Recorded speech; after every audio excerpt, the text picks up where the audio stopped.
Hello friends. Today's story is bone-chilling. Listen to the whole story. And support me by subscribing. Like or share this horror story as much as possible. So let's listen to today's story. The Grey App. I was back from work at the convenience store as I was swamped with work.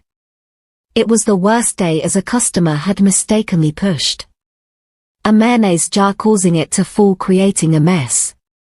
I was in my mid-20s as depression took a toll on my life. With no possibilities of rejuvenation. I was single and depressed. I sat down on the couch with my popcorn by the side.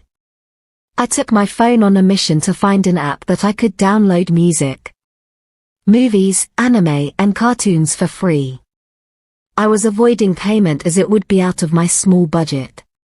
I spent an hour searching for an app one could use for free. I threw the phone on the couch as I was distraught. All of a sudden an ad played. As the luminous screen of my phone reflected on my pale skin, I finally smiled as if I just won a lottery. Finally, the kinda app I've been looking for. It was called the Grey App. I clicked on it, but this time my Play Store looked different from the usual one. The recommendations were now different. The creepiest recommendation was how to murder. I brushed it off, thinking maybe it was just games. I download the app and log into it. I scrolled down looking for an exceptional movie or something I could watch. Finally, a perfect thing a dude like me could watch. The lost episode of SpongeBob SquarePants. I smiled and tapped on it, knowing that nobody else had seen it. After 2 minutes of it loading, it finally started. It was SpongeBob walking. But this time he wasn't the joyous and bright kinda sponge. He was now dull looking. No smile on his face. And he was walking with his face hanged down. It seemed like he was in Bikini Bottom. But with no one around.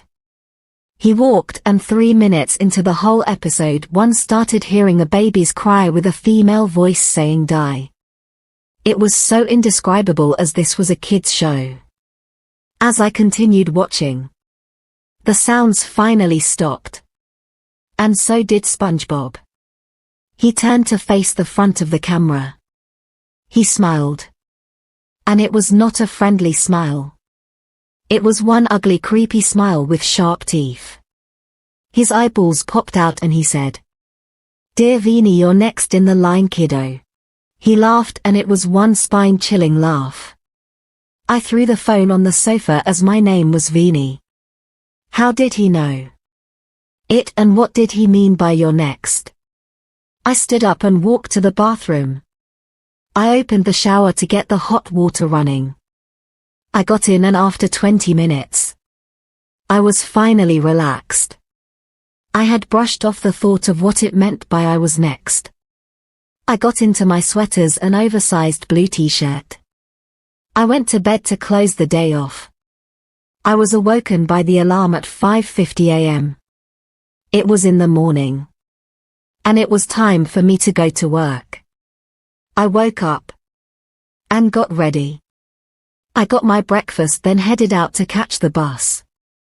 I got to work by 7 a.m. and right away I was swamped with work as the noodles factory delivered the supplies. It was about 50 boxes with 20 packs in each of them. I got packing. And I stopped as a young beautiful lady tapped my shoulder. I said hi. And she asked how much I packet were. I told her they were $5.50 bucks. She took them. And with that she smiled, handing me a paper. I watched her walk to the till to pay for her item. I opened it to find her numbers. Yes, finally I wasn't going to be single anymore. I resumed to packing. And time goes by. It was now 9 p.m. And I took a cab home. I got there and looked up to notice a figure standing by the window. I zoomed in to notice SpongeBob smiling. My heart raced as I heard "hi" behind me. Finally the lights flicker on. There was no sight of him. And I sighed in relief. I quickly rushed to living room. And take my phone. I walk to my bedroom. And lock the door. I switch on my phone. And she had replied. I smiled and we chatted. And got to know each other. I was having fun. I didn't notice the time go by. It was 4 a.m. I said good night. And went to sleep. The alarm rang. And it was now 5:40. It was so unusual because my usual time was 5:50 a.m. I brushed it off and woke up. I got ready and by 7 a.m. I was at work. I luckily wasn't swamped with work. Time skips. It was now 6 p.m. And my boss told me to leave as I had did a great job. I thanked him. And went straight home. I invited my cousin Ken and my friend Zach. We had some few beers. I won't lie, it was because I was afraid of being alone, knowing there was probably something demonic or a freak after me. Grab me a beer, Zach said. I reached to my side to give him. I turned around. And there was no one. I was alone and how? Because Zach and Ken were here like right now. I looked around. And by the window he was there. Tick tock, your time is ticking. SpongeBob creepily smiled. What do you want from me, freak? Leave me alone. I shouted while throwing the beer bottle on the wall. I closed my eyes. And suddenly I opened my eyes hearing Zach's voice. Whoa. Veenie, snap out of it. I looked around. And everything was normal. I asked them where they were and they laughed at me as if I was crazy. Was I going crazy? I had to get to the bottom of this no matter what happened. They went home. And I was alone again. Probably the demon or freak was going to pop up. I took my phone. And went to Google. I start searching anything related to people who watched it too. I searched and got tired. I was sleepy, probably on the verge of dozing off. Finally, I had got my target, Gabriella. She had also watched the episode from the same app. I messaged her on Facebook and went to sleep. Time skips. It was now 5:30 a.m. My alarm went off. And it was again weird as my usual time was 5:50 a.m. I set it back to my usual time and got ready. By 7 a.m. I was at work. And that morning our manager held a meeting. He was talking about how we can attract people in the store. I zoomed out until I heard. We have hired a SpongeBob mascot. I looked at the manger and then to the door. Oh my God, it was SpongeBob. He looked normal. And it confused me a lot. Maybe I was wrong. It was just a random guy in a SpongeBob costume. Hi everybody. I'm your new mascot. He said. It sounded like the freak that was terrorizing me. I brushed it off. After 20 more minutes the meeting was over and it was back to work for me. At least it wasn't that much though. As I was getting out, I went to greet the new mascot. I hugged the mascot as everyone was doing the same before going out. Before letting go, he said, "The time is ticking. You're running out of time." He laughed creepily as my body shivered. It was him. I pushed him away. What do you want? You freak. You keep tormenting me. Who are you? I said. As I reached tried to remove his costume. My manager and co-workers pulled me back. I was called to the office that day.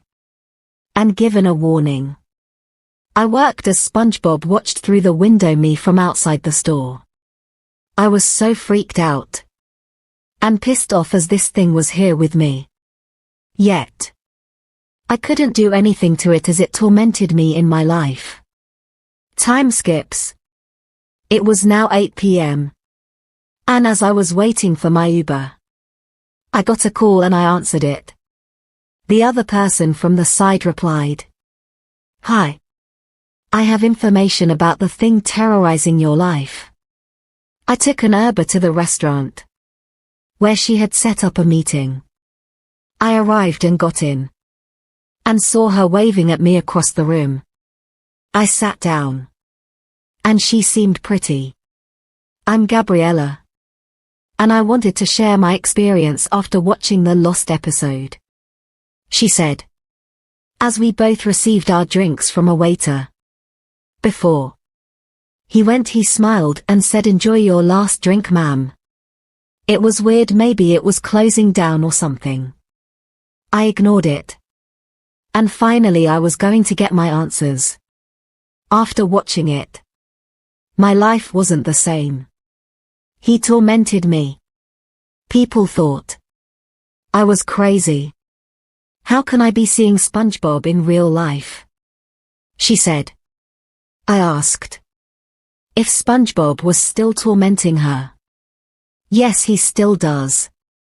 He said, "My time is ticking. And my time is coming." What is more weird is that my alarm goes off, but it keeps on setting itself back 10 minutes back. Yesterday, it was 5:10. And today it went off by 5 o'clock. Every time my clock changes, he gets more scarier and more physical, she said. That was weird indeed.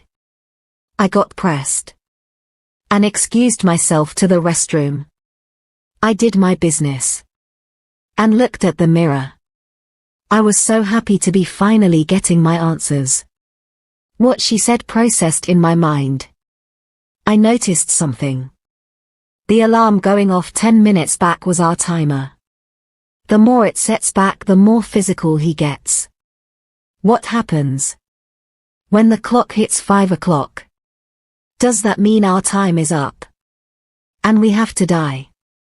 All of a sudden, I hear noises from outside the bathroom. All I could hear is, "Call the ambulance." "Oh shit, is Gabriella dead?" I quickly rushed out to see Gabriella on the floor as people surrounded her. I rushed to her and panicked, not knowing what to do. "Where is the ambulance?" I shouted. After 5 minutes the ambulance arrived.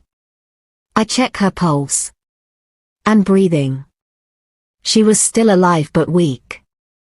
They quickly took her to the hospital.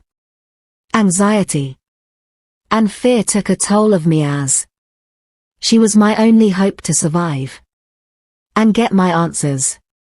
I sat down outside as she was rushed to the ICU. After 1.5 hours passed, the doctor finally came out of the ICU. They say she had consumed a great amount of poison. Luckily she survived but was still weak.